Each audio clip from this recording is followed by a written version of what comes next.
Hi YouTube, happy May! We are ending our school year for now until summer, which we kind of are going to do a summer school, but I will talk to you about that another day. Right now I just wanted to share with you what curriculums we used, what we loved, what we didn't love, how we changed it up throughout the school year. So come along with me and I will show you what worked for us. This is the math that we use, Math Lessons for Living Education.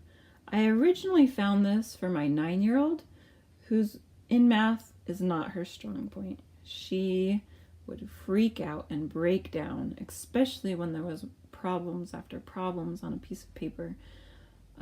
It would just frustrate her. When I found this, I fell in love with it for her because it had a storyline to it. It was gentle. It reviewed a lot, but with very few problems, and it's working really well for her. So for my first grader, I decided let's go ahead and use the same math. We started with Math Lessons for Living Education Level 1 back in September, and he flew through this book, my first grader did. I think we finished it in January. He could do 3 to 4 pages a day in this. He is just my math-brained child. Loves math. He'll write down math problems, crazy big ones, and figure them out. Level 1, I did end up buying level 2, and we've started it, but it's intimidating for him. He's not my strong reader yet, which is fine. He's only 7. But having tons of words on every single page, it just was intimidating. And it wasn't really his style.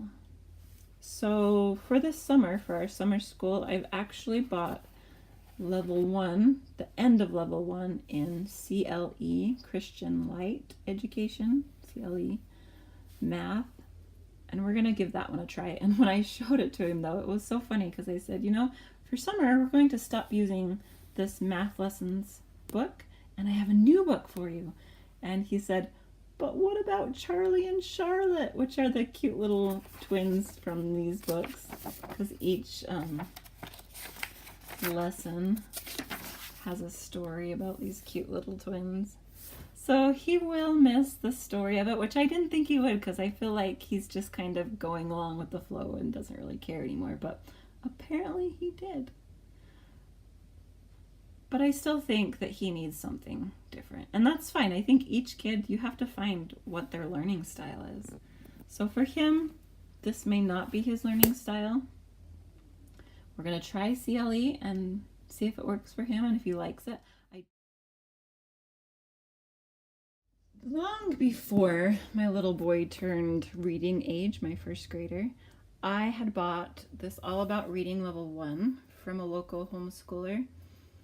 And I have always loved All About Reading. It was just something that seemed so easy to teach and so easy to learn how they taught it. I just love that each lesson is set out for you. It gives you step by step how to use the tile letters, what to say, what to review, worksheets to go with it, and you guys, the readers. Oh, they're so cute. They're actually stories. Like sometimes you'll get early readers, which is like Sam sat, Sam did this, and they're really boring and they're not stories, but these ones are stories that they can read and enjoy, and the pictures are precious. So I loved it. However, I then got introduced to The Good and the Beautiful with my 9-year-old and also fell in love with it. You guys, it's beautiful.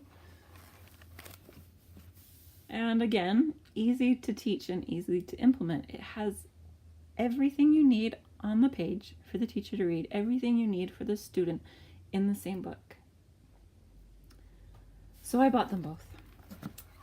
And I was originally going to start him out with this book.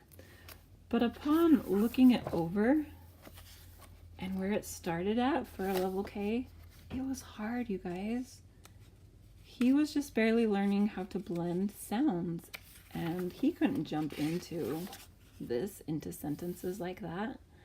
So I shelved it for the first of the year, and we started with All About Reading. And it went really well. He learned blending, his CVC words grew, his sounding out was really awesome. By, let's see, when did I start this one? October, we were ready for a change. All About Reading is fun, but it can get a little bit tedious and boring. So in October, we pulled out this one and started it. And it was amazing. He was ready for it. He could sound out words. He knew a few of his sight words thanks to my awesome box over here. And he did well. I thought maybe come January we'd switch back to All About Reading, because I thought maybe we would be tired of this one, but we never tired of it. I think because all the lessons are so different. Each one you're doing something different. All About Reading is still great, still love it, but every lesson seemed like you were doing the same thing over and over. Letter tiles, sentences, just got kind of boring. Whereas this one just seemed like it was always different. So we just kept going and never stopped. And we finished it, guys, on April 27th. And he is doing so good at reading. I am so proud of him. I never thought we would get this far for our first year. But he's done with level K, and we are moving on to level 1 next fall. So, you're wondering, where's the rest of your curriculum? What else did you do with him? That's all, guys. That's all we did. Math, reading, and writing. Because he's 7. He needs to play, and that's what we did. We played. We skied, we hiked, we enjoyed our world, and we played. That's what he needs. He's 7. And that's why we homeschool. Because he's 7. He's little.